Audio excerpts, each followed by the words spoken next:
She came to my door with a folded sheet of paper, and she read from it the way a woman reads a grocery list. Unhurried, faintly bored, certain the world would hand her what she'd written down. 4 items, typed, justified margins. 9 years of silence had gone by, and this was the document she chose to break it with. She had no idea that the paper in her hands would become the most expensive thing she ever wrote. She had no idea I'd already decided to stop protecting her. If stories like this one, the kind where somebody finally stops apologizing for existing, mean something to you, take a second to subscribe to my channel before we go on. It costs you nothing, and it keeps stories like this from disappearing. Let me take you back. The living room of my parents' house in Sacramento had a particular smell to it. Lemon polish and old carpet, and the faint scorched dust odor of a radiator that had been running since the Nixon administration. I can still summon it in an instant, the way certain smells attach themselves to the exact moment your life divides into a before and an after. I was 26. I stood in the center of that room with my car keys already in my hand. Some animal part of me had known, before my mouth did, that I would be leaving through that door and not coming back. I told them I was going to marry Simone. My mother didn't shout. I want to be clear about that because people always assume the story turns on a scream, on some red-faced explosion you could point to afterward and say, "There, that's the wound." It would have been easier if she'd screamed. Screaming is a loss of control, and a loss of control can be forgiven later, laughed about, blamed on a bad day. What my mother did was set her coffee cup down on the side table, slowly, with her whole attention, as though the placement of that cup were the most important act she would perform all week. And in the 2 seconds it took her to do it, she selected the cruelest available sentence and delivered it with the calm of a judge reading a verdict. "You're going to do this to us? Do what, Mom? Fall in love? Don't be smart with me, Nathan." My father did not look up from the television. That is the detail that has aged the strangest. Not her words, hers I could at least understand in the way you understand a storm. But him, Harold Caldwell, sitting 11 feet from his only son, watching a rerun with the volume low, while the family came apart in his peripheral vision. He'd always been like that. A man who let silence do his arguing for him, who had confused neutrality with peace so thoroughly and for so long that he could no longer tell where one ended and the other began. When I was a boy, I thought that made him the safe parent, the one who never raised his voice, never punished, never demanded. It took me until that evening to understand that a man who never takes a side has in fact taken one. Silence is not the absence of a verdict. Silence is the verdict. It just arrives without a signature. My sister Megan was 20 then, still living at home, still flinching at the sound of our mother's voice the same way I had flinched my entire childhood. She looked up at me for perhaps half a second. There was something in her face, a word forming, an objection assembling itself somewhere behind her eyes. I saw it. I want to be honest and say I saw it because it mattered later. Then she looked at the carpet, and the word died where it was born. "If you marry that woman," my mother said, "don't call this house again. That woman has a name. It's Simone. I don't care what her name is." My Aunt Denise was there too. She had appointed herself the family's moral authority sometime around my grandmother's funeral, and she rose from the sofa now like an understudy who had been waiting all night in the wings. "Nathan, honey, think about your children. I am thinking about them. Think about what kind of life you'd be setting them up for. I'm thinking they'll grow up in a house where their parents actually love each other. Which is more than I can say for this one." That was when my mother picked her coffee cup back up, not to drink from it, to signal. The ruling had been issued. The court required no closing arguments. I remember standing in the driveway afterward with the keys shaking in my hand, looking back at the yellow rectangle of the front window, wondering whether I had hallucinated the last 4 minutes of my life.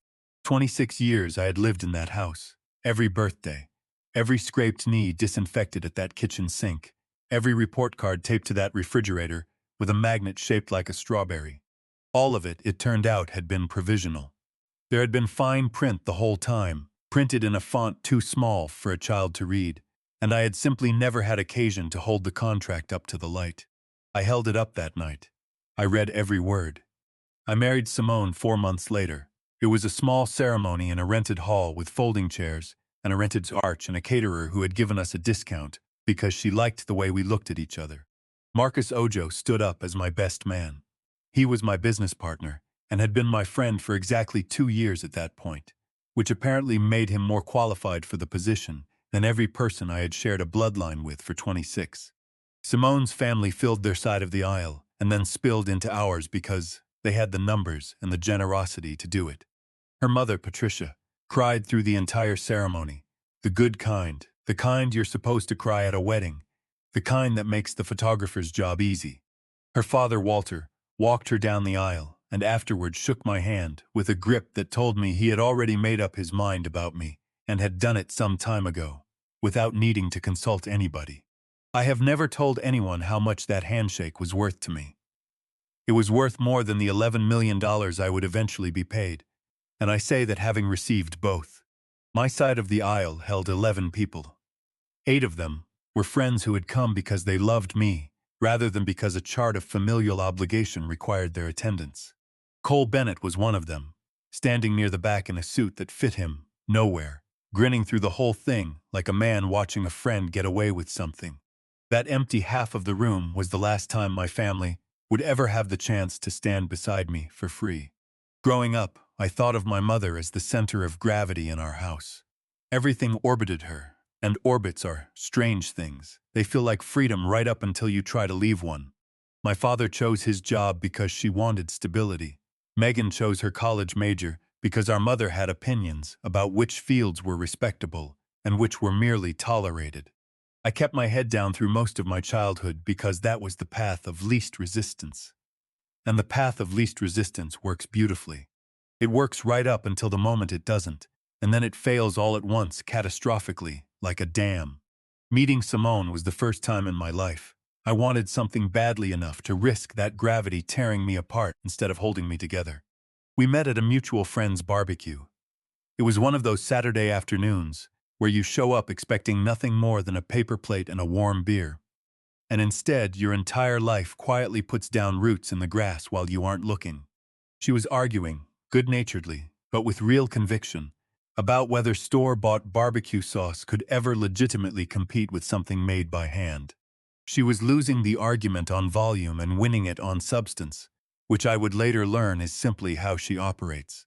I remember thinking that anyone who would defend good cooking, that seriously was somebody I needed to know better. It was not a romantic thought. It was closer to curiosity. Most of the important things in my life have started as curiosity. 6 months later, I brought her home to meet my parents, naively certain that anybody who met her would feel some fraction of what I felt. I was wrong, and I spent the better part of the following year trying to talk myself into believing that time might soften my mother's position. Time doesn't soften anything. Time is not a solvent, it's a fixative. Whatever she felt that evening simply hardened year after year until the silence was no longer a decision she was making but a structure she lived inside, the only version of her I had left. Here is the thing nobody tells you about being disowned. It forces you to find out who you are without anyone's permission. That is a terrible gift. It is still a gift. Simone and I started small, which is a generous word for what we actually did. She had grown up cooking her grandmother's recipes, a line of hot sauces and pepper jellies. She used to sell off a folding table at a farmer's market on the east side of Sacramento. I was working a sales job I loathed, coming home every evening smelling faintly of a car dealership. On Saturdays, I loaded her jars into the trunk of a sedan with a bad transmission and hauled them to whatever market would have us.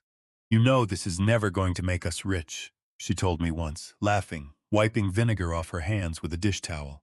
"Good thing I didn't marry you for the money. Smart, there isn't any." Those early markets were an education in humility. Some Saturdays we sold out by 10 in the morning and drove home giddy, doing arithmetic in our heads. Other Saturdays we stood behind that folding table for 6 hours in the heat and sold 4 jars to people who mostly wanted to know whether the sauce was actually spicy before drifting away toward the kettle corn. I learned a patience I hadn't known I was capable of. Simone already had it. She had grown up watching her grandmother cook for a family of 9 on a single stove, and she treated every setback as though it were simply an ingredient she hadn't measured out yet. Nothing was a disaster to her. Things were only ever unfinished. We named it Caldwell and Carter sauces. Her maiden name was Carter, and she insisted both names go on the label, side by side, the same size, like a promise made in 12-point type. In the years since, I have thought about that label more than almost anything else from that period. My family had spent an evening explaining to me that her name did not belong next to mine. She put it there herself, in ink, on every jar, and then made me look at it every day for a decade. We ran the company out of a rented commercial kitchen for 6 years. 6 years of 16-hour days, of credit cards pushed to their ceilings and then a little past them, of me picking up freight hauling shifts on weekends just to keep the lights on in a warehouse space we could not honestly afford. There were months we ate the product we couldn't sell instead of buying groceries, joking that at least we'd never get scurvy with that much vitamin C in the peppers. There were nights Simone did inventory by hand at our kitchen table because the software cost money we didn't have, and I sat across from her doing the same arithmetic with our bills. And somewhere around midnight, one of us would look up and start laughing. Because what else is there to do at midnight, with a stack of past due notices and a person you love? Marcus came on when we were still nothing. He handled the numbers, I handled operations, Simone handled the product, and the three of us fought like siblings and celebrated like family. He had walked away from a stable accounting job with benefits and a parking space to bet on two people selling pepper jelly out of a car. I asked him more than once why he did it. Because everybody else in my life plays it safe, he said. I wanted to be around people who don't. When a national retailer finally picked up our first product line, the three of us sat in our kitchen and wept like idiots. Simone kept saying they actually said yes, over and over, as though repetition might make it hold still. I called Cole that same night, just to tell somebody, anybody, who would be uncomplicatedly happy for me. That was the beginning of the part of the story that eventually made the news. It took 3 more years, and a food and beverage consultant named Vivian Marsh, to get us to the table where Beacon Foods Group made an offer to acquire the company outright. Vivian was blunt in a way I appreciated within 90 seconds of meeting her. She looked at our numbers, our contracts, our growth curve, and said, "You two built something real. Don't let anyone talk you into selling it for less than it's worth. And don't let anyone talk you out of selling it if the offer is actually good." The negotiation ran most of a year. The first offer was low and Vivian told us flatly to walk. They don't approach small brands unless they've already decided they want them, she said. The first number is never the real number. She was right. The second offer came in higher and still short. Marcus modeled out what the company might be worth if we grew independently for another 5 years, against what a lump sum could do for us today, weighing risk against certainty until my head spun.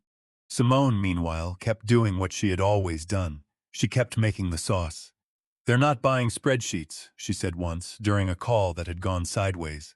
"They're buying trust. People trust us because the sauce is good and the story is real. Don't let the number make you forget that." $11 million, you sure? Vivian asked me on the day the final paperwork came through. "Once you sign, it's real. There's no undoing it." I looked at Simone across the table. 9 years of building something out of nothing, out of vinegar and pepper seeds and pure stubbornness. And here we were. I've never been more sure of anything. We signed. 2 weeks later, a business journalist reached out wanting a feature. From a folding table to 11 million. It ran, and then it ran everywhere. Local news picked it up. A national morning program wanted us for a segment. Our faces appeared on screens in living rooms across the country, including, inevitably, one living room 20 minutes from my own, with lemon polish on the side tables, and a radiator that had been running since the Nixon administration. My mother watched that segment 3 times before she picked up the phone. I know because she told me so later, as though it were a compliment. There were milestones along the way that I used to imagine, naively, embarrassingly, might be the thing that finally cracked the silence open. Our daughter was born first. She has Simone's stubborn chin, and in one of the crueler jokes the genome ever played on me, my father's exact shade of hazel. Not that he would ever have the chance to notice the resemblance. I sent an announcement anyway, that first year, some small foolish ember still alive in me that believed a grandchild might accomplish what a daughter-in-law never could. Nothing came back, not a card, not a call, just the silence delivered on schedule with the reliability of a utility bill. Our son came 2 years later. By then I had stopped sending announcements. I want to be precise about that, because it wasn't a decision so much as an erosion. Nobody makes a choice to stop hoping. Hope just gets thinner every year, until one day you notice you're not carrying it anymore, and you can't remember where you set it down. So Simone and I built our own version of a family instead. Holidays at her parents' house, where Walter carved and Patricia over-catered, and nobody had to be told to be kind to the children. Birthdays crowded with people like Cole and Marcus, who had become closer than blood, a phrase I used to think was sentimental, and now understand is simply accurate. Cole taught our daughter to ride a bike in our driveway, because I'd broken my wrist the week before and couldn't run alongside her. Marcus and his wife Alicia became the honorary aunt and uncle by acclamation. Alicia was there for every first day of school, every scraped knee, and every catastrophic homemade birthday cake Simone and I attempted and mostly ruined together. It wasn't the family I'd grown up expecting. It was better, and the reason it was better is simple. Every single person in it had chosen to be there. Not one of them was present out of obligation. Obligation, I have come to believe, is the cheapest material you can build a family out of. It looks like love from a distance, and it fails under load. Still, I used to feel a low hum of grief on the holidays. Watching Simone's parents dote on our children, with that easy, unearned warmth that should have come from both directions, and only ever came from one. I never told her how much that hum bothered me. She was already carrying enough weight simply for the crime of existing inside a family that had decided her skin was a disqualifying trait, and I was not going to hand her mine on top of it. It stayed there, quietly, for years. It didn't leave until the day I finally understood something that should have been obvious much earlier, that continuing to hope for a thing my mother was never going to give me had stopped being grief and become a wound I was reopening myself, on a schedule, by hand. The call came on an ordinary Tuesday afternoon. Unsaved number. I almost let it ring out. Nathan. I hadn't heard that voice in 9 years, and it still closed something in my chest like a fist. Mom, I saw you on the television. She said it the way you'd remark on the weather. You and Simone. A pause as though the name required extra clearance. That's her name. Yeah, $11 million. That's what they're saying. There was a long silence on the line. I could hear her breathing. I could practically hear the arithmetic. We should talk, she said. As a family. Funny. I don't remember you using that word in about 9 years. Don't be difficult. I'm your mother. You were, then you chose not to be. That was your decision. Not mine. I'd like to come by. She went straight past everything I'd said, which was, and I mean this with real admiration for the technique, exactly her style. Not a rebuttal, a road grader. This weekend, I should have said no. Every instinct I had was screaming at me to hang the phone up and let the 9 years become 10. But there was a small, cold, almost scientific part of me that wanted to know, not to hope, to know. There is a difference, and I had spent the better part of a decade being unable to tell it. Fine, I said. Come by. That word, fine, is the hinge this entire story swings on. I sat there afterwards staring at a dark phone screen for a long time. 9 years of carefully rehearsed indifference, and one 2-minute conversation had opened it up like a paper seam. I told myself it didn't matter. I told myself I was over it. But some part of me, the part that was still 6 years old and running toward her with a bruised elbow, needed to know whether there was anything left behind that voice besides an invoice. There wasn't. And she was about to prove it to me herself, in my own living room, at a volume I could not possibly have manufactured on my own. I told Simone that night, across the same kitchen table, where we had once counted crumpled single-dollar bills into stacks of 10. She wants to come here, I said, to the house. Simone set her fork down slowly, after 9 years. After $11 million, I corrected. What do you want to do? That was the real question, and I didn't have an answer, because there were 2 men sitting at that table wearing my face. One of them wanted to open the door and close it again in the same motion, and let that be the last physical fact of the relationship.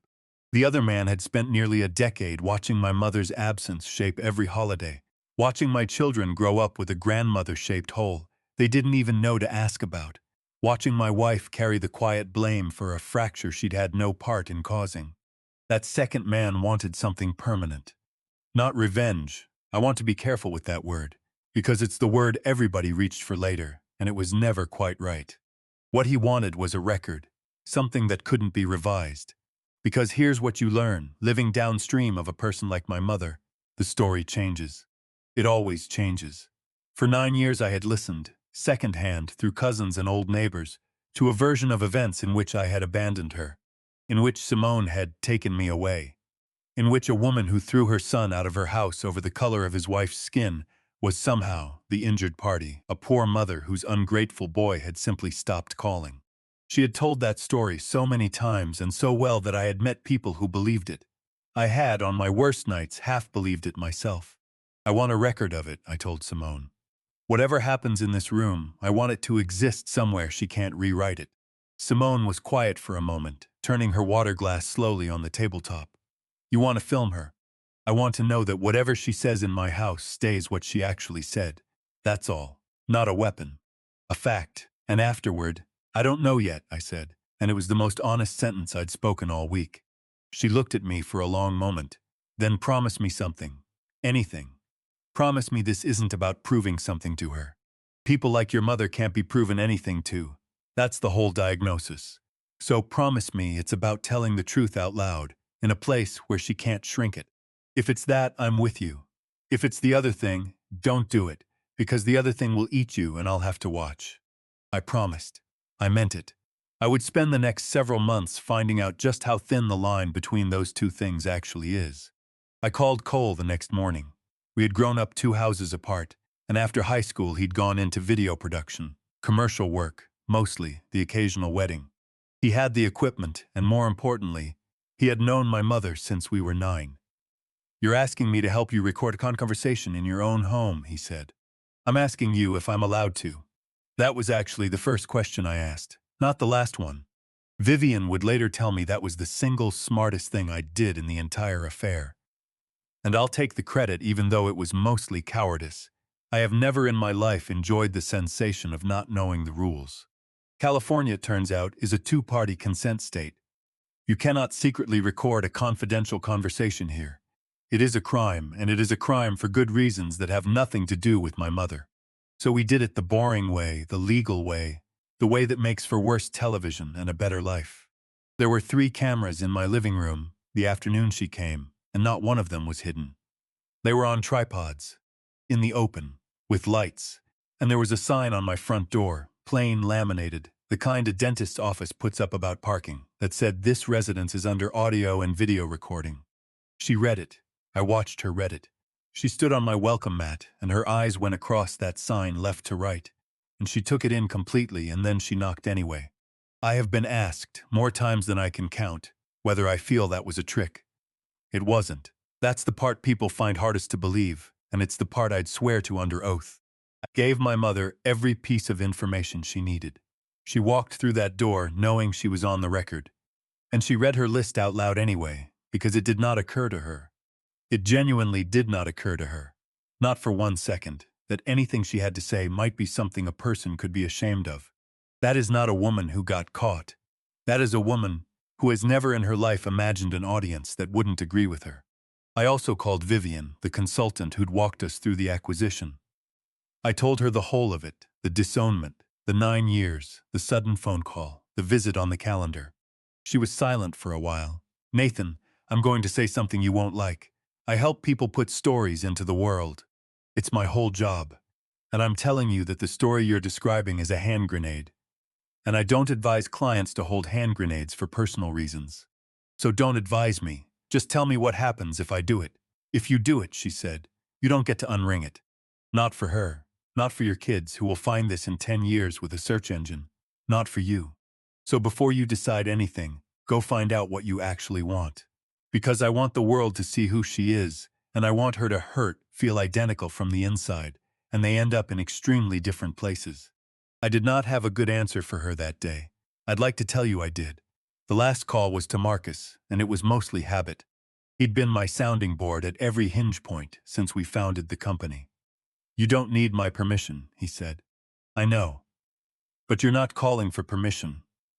You're calling because you already know what you're going to do, and you want somebody to tell you you're not a bad person for it. He let that sit. Nathan, she had 9 years to fix this quietly. 9.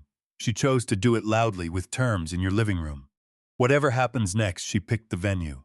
The day arrived the way ordinary days do, with no ceremony whatsoever. I sent the kids across town to spend the afternoon with Simone's sister Renee. I wanted them nowhere near the blast radius of whatever was coming. Renee didn't ask a single question when I called. She'd been on the front lines of our history long enough to read the weather. Just tell me they're safe and oblivious, I said. They're going to be spoiled rotten and asleep by 8, she promised. Go handle your business. Simone refused to leave. This affects me too, she said, straightening a picture frame on the wall that was already perfectly straight. I am not hiding in my own bedroom while that woman sits in my living room. I'm not asking you to hide. I'm asking you to let me take the hit. She's going to say something ugly. She always does. Let her. She looked at me without any heat at all, which is how I knew the matter was closed. I survived 9 years of her silence. I can survive 20 minutes of her voice. At 2 o'clock exactly, my mother's sedan pulled into the driveway. I watched from the front window as she sat in the driver's seat for a full 60 seconds before opening the door. Running her lines, I think, one last time. She looked older than the woman I'd been carrying around in my head. Time does that. The person in your memory stops aging the day you last see them, and then reality hands you the invoice all at once. Her hair had gone completely gray. There was a stiffness in her walk up the path, a hitch in the hip, the negotiation with the body that begins somewhere in the late 60s and never concludes in your favor. And for a fraction of a second, standing at that window, a small residual thing in me, the boy with the bruised elbow, who has never entirely left the building, felt something like pity. Then she reached the door and read the sign and knocked. I opened it, and the first words out of my mother's mouth, after 9 years, were, "You've done very well for yourselves. No hello. No, I've missed you. No, I'm sorry. Just an appraisal," delivered in the tone of a realtor walking a property she intends to lowball. "Come in." She stepped inside, and her eyes went to work. The entryway, the living room, the family photographs, the framed magazine feature about the acquisition, cataloging, assessing, converting each item into a number. Her gaze finally landed on a portrait of Simone and me from our wedding day, and stopped there for perhaps 2 seconds longer than was comfortable for either of us. "Simone," my mother said, with a single curt nod, the way you might acknowledge a receptionist. "Hello," Simone said, smooth, level, absolutely controlled. "It's been a long time." "It has," my mother agreed, and moved past it, past all of it, the whole 9 years, like a scheduling conflict she'd rather not relitigate. We sat. She took the armchair. Simone and I took the couch directly opposite, and the cameras stood on their tripods in the open, red lights on, as conspicuous as furniture, in a room where nobody had chosen to look at them. "So," my mother said, folding her hands neatly in her lap. $11 million. That's the number. That's wonderful, Nathan. Truly. And here is the thing that still amazes me. She meant it. There was actual pride in her voice, warm and unforced. "I always knew you had that drive in you. Even when you were young. Funny, you didn't seem to think I had much of anything in me 9 years ago." Her jaw set. "That was an entirely different situation, was it?" "The situation hasn't changed at all, Mom. The only thing that changed is a bank balance. I'm here now." "You are," I agreed, "and I'm extremely curious about what did it." She reached into her purse and drew out the folded sheet of paper. "I knew it was coming. I want to be clear that I knew. I had known since the phone call. Some part of me had known since I was 19. And still my stomach dropped to floor, because there is an unbridgeable distance between anticipating a moment and watching it unfold 4 feet from your face. "I wanted to discuss the family," she said, unfolding it, "and how we move forward from here." "Move forward how?" She cleared her throat, and then, without a flicker of hesitation, without so much as a glance at the cameras, my mother read from that page like an executive presenting a restructuring proposal to a board. "First, I think it's only equitable that a portion of this sudden wealth be set aside to secure your father and me for our retirement years. We aren't getting any younger. Family takes care of family." I said nothing. I sat there and let the microphones do their work. "Second, I'd like us to schedule a formal family portrait, all of us together, so that we can put the past behind us in a public way. It would mean a great deal to your Aunt Denise as well. She's been asking about you." She had not asked about my children. We were 2 items into a 4-item document, and she had not asked their names. "Third," and I felt Simone's hand tighten against my leg, "I think it would be appropriate for you to provide the capital to get your cousin Trevor into the restaurant space. He's been struggling for years, and with the kind of leverage and connections you have now." "What's number 4? She looked up, entirely unbothered by the interruption, entirely unbothered by any of it. "Fourth, I expect an apology for the disrespectful way you spoke to me 9 years ago in front of your aunt. It was uncalled for. I let the absurdity of it breathe in the room for a moment. 9 years of exile. A wedding they had deliberately boycotted. 2 grandchildren whose voices she wouldn't recognize on the telephone. And her position, her formal typed 4-point position, was a check, a photo opportunity, a loan for a nephew, and an apology from me. Let me make sure I've got this straight, I said, and I heard my own voice drop. You disowned me for marrying my wife. You cut off all contact for 9 years. No calls, no cards, nothing. And now you walk into my home with a list demanding a retirement fund, a public relations photograph, a handout for Trevor, and an apology from me. Nathan, there's no need to be difficult. It isn't difficult. It's crystal clear. You didn't drive over here because you missed your son. You drove over here because you saw an 8-figure number on the news and realized your silence had been a poor financial decision. That is entirely unfair. No. What's unfair is my children growing up without a grandmother because of your pride. What's unfair is my wife sitting in this room right now, extending basic courtesy to a woman who wouldn't say her name out loud for a decade. That's what's unfair, Mom. This list is just pathetic. Her face went a deep, mottled red. I am still your mother. You were. You forfeited the title the day you decided your love came with a racial qualification. You always did have a flair for the dramatic. She folded the paper back up, precisely, along its existing creases, as though the rigidity of the gesture might save her from what was happening to the room. I raised you better than this. You raised me to keep my head down and accept intolerance quietly. I unlearned it. Best decision I ever made. Simone hadn't said a word through any of it. I felt her shift beside me, shoulders back, chin level. I'd like to say something. My mother's eyes moved to her with visible reluctance, hating that she'd have to address her directly. 9 years ago, Simone said, and her voice was the smoothest thing in that room. You sat across a dinner table from me for about 10 minutes before you decided everything you needed to know about my worth. You didn't ask about my work. You didn't ask about my character. You didn't ask how I loved your son. You looked at my skin. You made your ruling, and you disappeared. You have no idea what it is to watch your child walk down a path that frightens you. You're right, I don't. Simone said it gently, which was somehow worse, because I'm raising 2 children in a house with no fear in it at all. Maybe the path was never the problem. Maybe it was always you. My mother's mouth opened. I stood up before anything could come out of it. We're done. It's time for you to leave.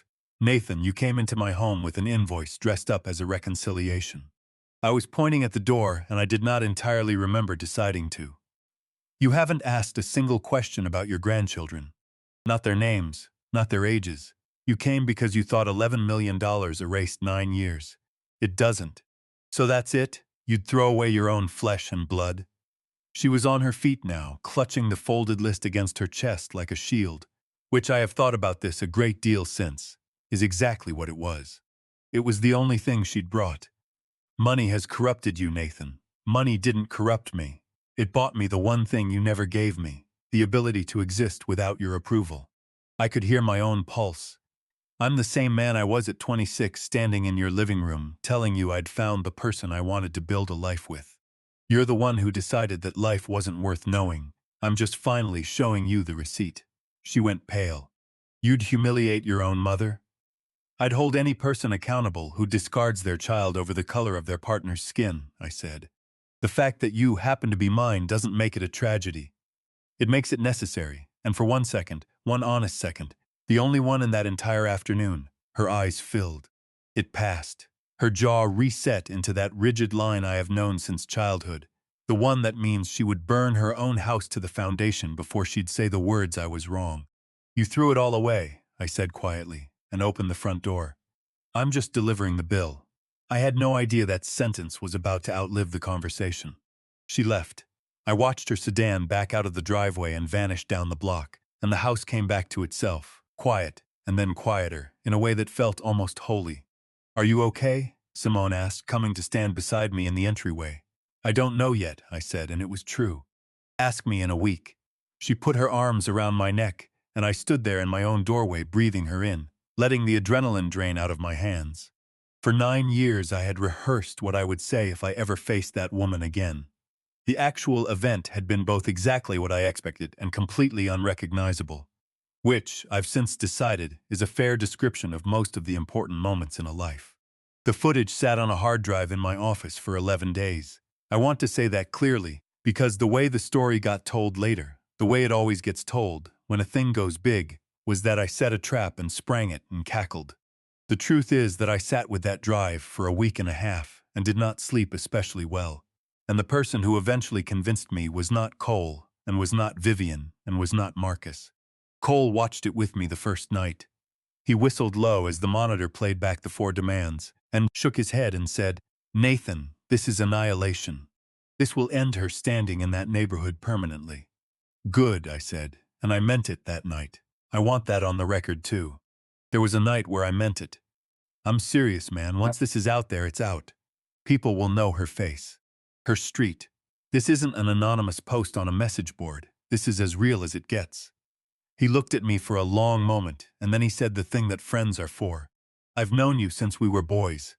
I never understood how a mother does that to her own kid, and watching this, I still don't. But I need you to be sure this is you deciding something, and not her still deciding things for you." I didn't sleep that night.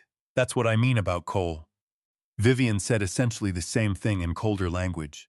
Audiences love a success story, she told me, but they live for a reversal, which means this will work. I'm not warning you that it will fail, Nathan. I'm warning you that it will succeed, and that you have not thought about what that costs. The person who decided it was Simone, and she decided it by refusing to.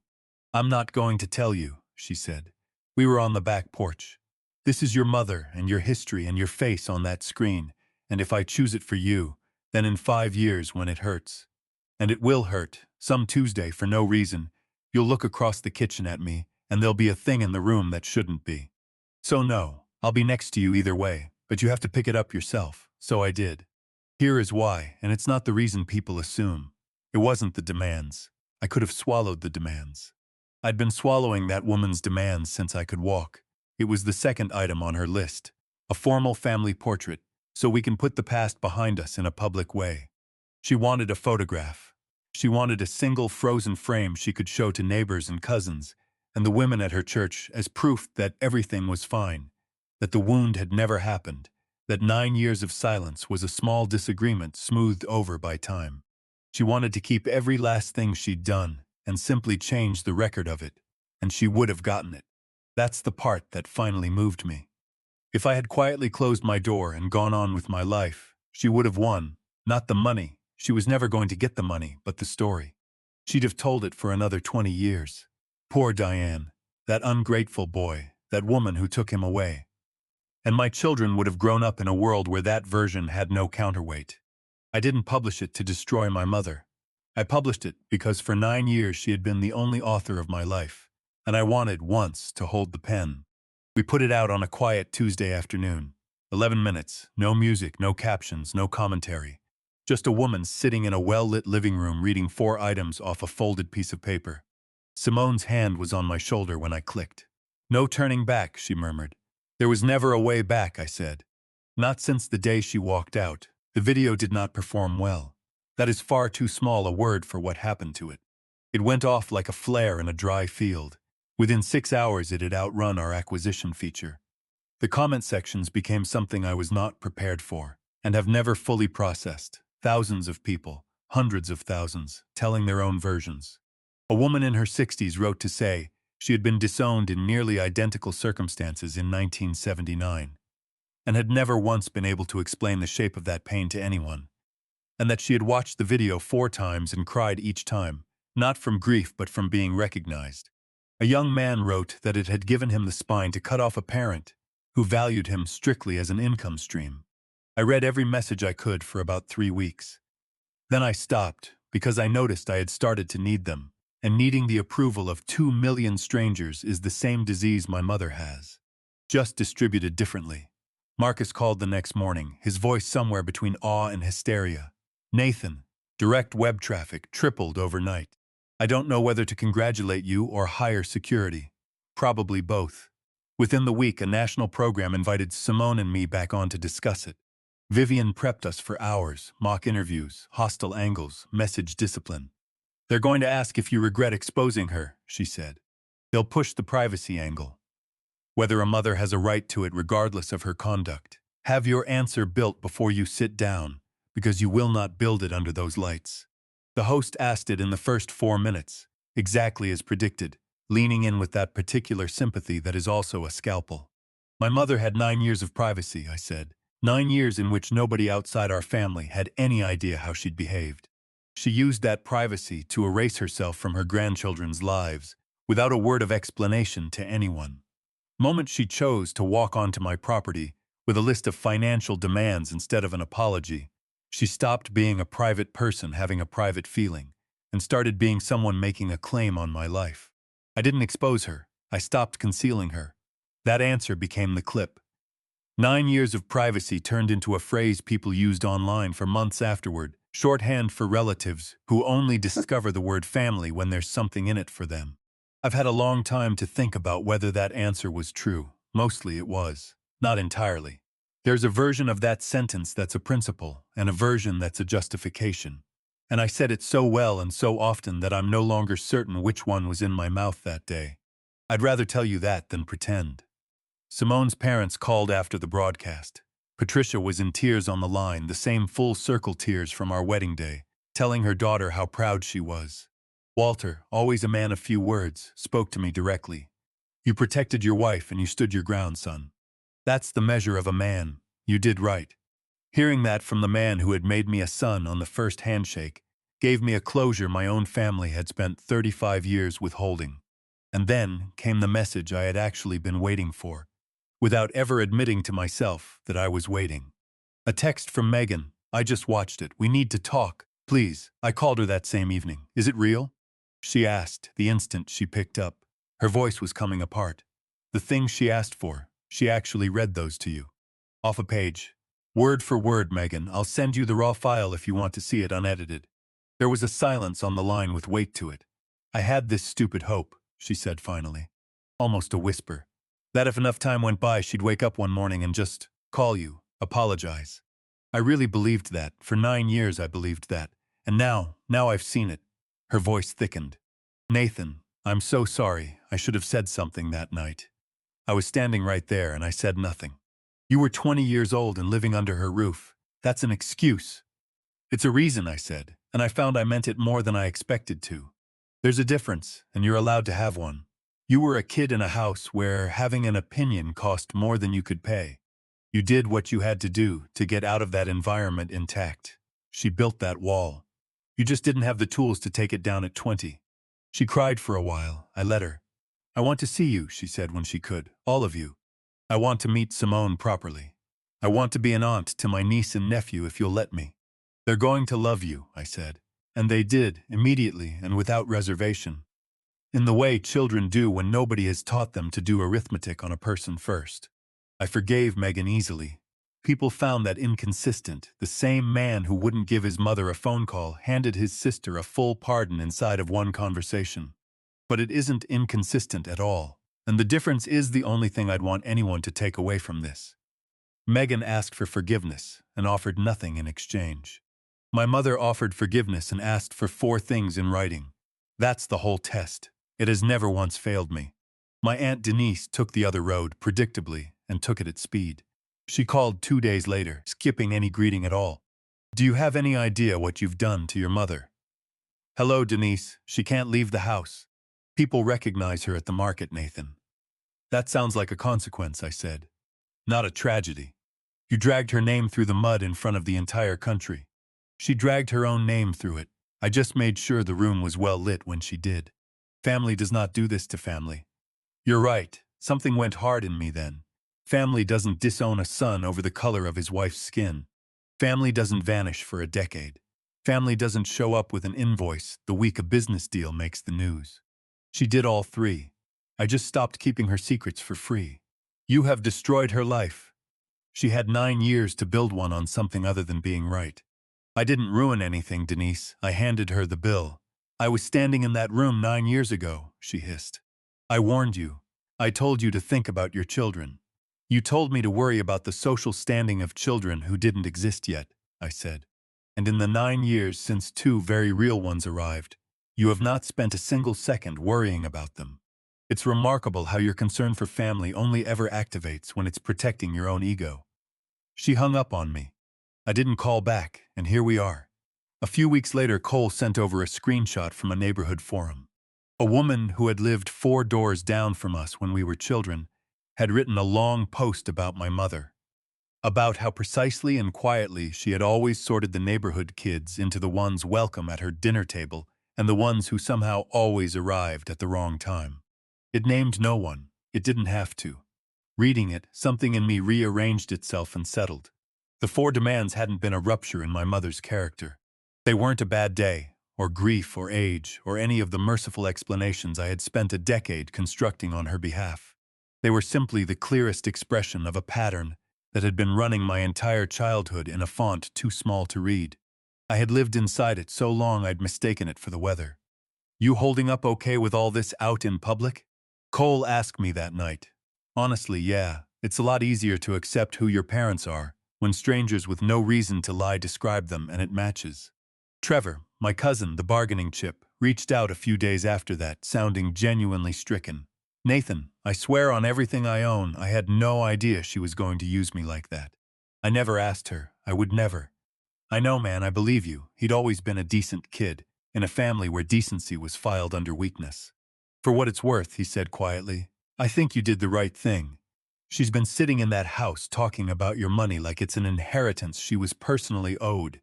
Like you owe her a dividend for giving birth to you. How's the restaurant coming?" "Slow," he admitted. "But it's mine.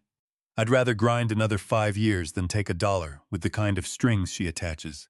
I respected that more than I could say to him at the time. It was the same thing I'd worked out for myself 9 years earlier, at a considerably higher cost. Security bought with your own spine is not security. It's rent. My father never said a word. Not before the visit, not after the video, not when it was on national television, and the neighbors were talking, and his wife wouldn't leave the house. Not once in the entire arc of it. In the early years of the estrangement, I used to lie awake constructing elaborate defenses for him. He disagreed with her privately, I told myself. He was trapped. He was a man of his generation. I built that man 100 exits and stood by every one of them, waiting. Watching his silence hold through a national scandal answered the question with a finality nothing else could have. And I've made my peace with it, though the peace has an odd shape. Because I don't think my father is a monster. I think he's something more common and, in the aggregate, more destructive. A man who genuinely believed that by refusing to choose, he was staying innocent. He thought neutrality was a kind of virtue. He thought that as long as he never said the cruel thing himself, he had no part in it. But there was a boy standing in that living room who needed exactly one person to look up from the television. Just one. And a man who does nothing while the cruelty happens has not abstained. He has voted. He just never had to hear his voice do it. That's my father's whole life, and it's the loneliest thing I know. The last call came about 3 weeks after the video peaked. Unknown number. I picked up, and her voice came through without a degree of warmth in it. "You need to take that video down. Immediately. It has completely upended your father's standing. People are talking. It's ruining us. No self-reflection. No acknowledgement of a single thing she had done." Another executive order, wrapped in a complaint about her own consequences. "No," I said. "Nathan, you had 9 years to pick up a phone and be a mother." My voice was steadier than I expected. "You chose to skip my wedding. You chose to ignore the birth of both your grandchildren. You had 1,000 chances to fix this privately, and you chose pride every single time. Now people can see the receipt. You are tearing this family apart. There hasn't been a family here to tear apart for 9 years. You burned it down in your own living room. I just stopped sweeping up the ashes where nobody could see. I am still your children's grandmother." Her composure fractured, the first genuine break in it since the whole thing began. "You are a stranger to my children," I said, "and you finalized that yourself, the day you decided their mother's skin made them unworthy of a phone call. Grandmother isn't a title you get to invoke when your retirement math stops working. It's a thing you earn with humility. You've never once shown me any." "Nathan, we're done, Mom." I ended the call. She has never dialed my number again, and I have made my peace with the fact that she probably never will. Months turned into seasons. The footage still circulates in waves, resurfacing every few months as a case study in conditional love, in prejudice. in what boundaries actually look like when somebody finally draws one. And there is an irony I've never entirely known what to do with. The surge of public goodwill drove our brand visibility to heights no marketing budget could have purchased. Beacon Foods was, in the crude language of the industry, thrilled with the timing of their acquisitions. Vivian once joked that my mother had accidentally executed the most effective campaign in the history of American condiments. I laughed when she said it. Then I went home and sat in my car in my own driveway for 10 minutes, because I did not like what it meant that I had laughed. That's the part of this I'd want anyone to sit with, if they take nothing else. It is a genuinely good thing to stop absorbing cruelty in silence. It is a genuinely good thing to draw a line and hold it. But there is a distance between I refuse to carry this anymore, and I enjoy watching her carry it. And I crossed that line more than once. I crossed it in my office the night Cole warned me. I crossed it under those studio lights, when a phrase landed, and the audience made a sound, and I felt something light up in me that had nothing to do with justice. I am not proud of those moments. They belong in an honest account of this, and an honest account is the only thing I've ever claimed to be offering. Megan is a permanent fixture in our lives now. She's at the weekend barbecues, the birthdays, the school things. She knows my children's games and their inside jokes, and which one of them will actually eat a vegetable if you cut it into a shape. She tried to apologize to Simone the first time they met, and Simone cut her off mid-sentence with a hug and told her that she was not responsible for the sins of her mother. And that was the end of it, permanently. Alicia and Megan hit it off like they'd been assigned to each other. Our gatherings stopped feeling like a puzzle we were forcing together and started feeling like a family that had simply, finally, found its rhythm. Marcus and Vivian are still in the inner circle. Every so often one of them sends over some new video essay dissecting the whole affair, always with the same note attached.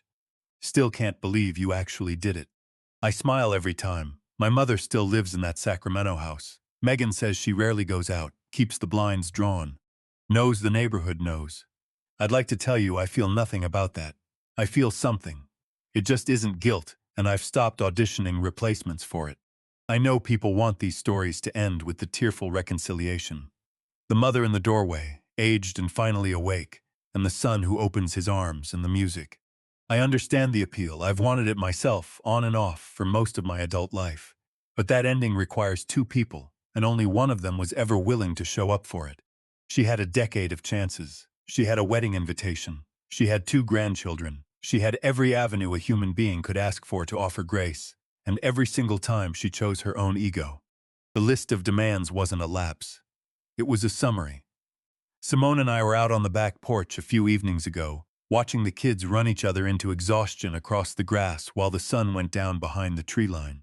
She leaned over and asked me whether, knowing everything I know now, I'd still hit record. I told her yes, without hesitation. And the rest of it, she asked. Putting it out, I took longer with that one. Yes, I said finally, but I'd want to do it as the person I am now instead of the person I was that Tuesday. Same choice, different man making it. She put her weight against my shoulder and we watched our children play, safe, loved, and entirely insulated from the cold, conditional world we left behind. Sometimes my mind still goes back to that living room. The slow, deliberate placement of the coffee cup. The verdict handed down before I'd finished my sentence. I used to carry that night as grief. I don't anymore, and here's what changed. It didn't cost me a family. It revealed that the thing I'd been calling a family had been something else the entire time, wearing the word like a coat. What that night actually did was clear the ground. Everything I have was built on the lot it emptied. And I want to say the rest of this to whoever needs it, because I know from those thousands of messages that somebody out there does. If you are waiting for a parent to become someone else, I need you to hear that the waiting is not neutral. It feels like hope, and hope feels like a virtue, so we let it run for years. But hope pointed at a person who has shown you exactly who they are, repeatedly, in daylight, is not hope. It's a wound you're reopening on a schedule, by hand, and calling it love. I did that for 9 years. Nobody made me. The disowning took one evening. The bleeding was all mine, and it was voluntary, and it took me a decade to notice. If you're the one who stayed silent in the room, the Megan, you are not the villain here. And I need you to know that the door is very often more open than your shame lets you believe. Ask for nothing, just ask. That's all it takes. It's all it took. And if you're the one holding the receipt, be careful with it. Truth-telling is not the same as punishment, even though they can look identical from the inside and they use the same muscles. The question isn't does she deserve it? She might. The question is who do I become in the 10 years after I do it? Ask that one first. Ask it out loud to somebody who loves you enough to give you a real answer, and then listen to what they say. Forgiveness is not a debt you owe anyone. It's a door you're allowed to leave closed. But you should know, when you close it, that you're the one who has to live in the house, and you should build the house first. I built mine. There are 4 people in it, and none of them are there out of obligation. My wife, who has never once asked me to make myself smaller so that someone else could feel comfortable. A sister who found her courage 9 years late and has spent every day since making up the distance. A partner who bet on us when there was nothing to bet on. A friend who told me the truth when I badly wanted a different one. A woman who taught me how a story moves and then warned me not to move it. And 2 children who will never in their lives know the feeling of being measured by the people who are supposed to love them without conditions. That, more than the 11 million, more than the video, more than the folded page with its 4 ridiculous items, is the inheritance I actually care about leaving behind. My mother wanted a photograph. I understand now why she wanted it so badly. A photograph doesn't ask questions. A photograph doesn't remember. A photograph is a single frozen second that can be handed to a neighbor as proof that nothing ever happened. It was never going to be that easy. Not after everything. Not after 9 years of exactly that kind of easy silence. Some doors, once you close them, are meant to stay closed. I closed mine. I've never looked back. But I did, finally, stop standing next to it. If this story reached something in you, hit the like button and subscribe to my channel. There are more of these, real, raw, and honest about what family actually costs. And I'd like you here for them. This story was written by a human being, at a kitchen table, over a long time. The names have been changed and some details have been altered to protect the people in it, who did not choose to be in it, the children especially. But the shape of it is true, and the feelings in it are mine. And the mistakes I've admitted to are ones I actually made. I don't tell these stories because I have the answers. I tell them because for 9 years I thought I was the only person this had ever happened to. And I wasn't, and neither are you.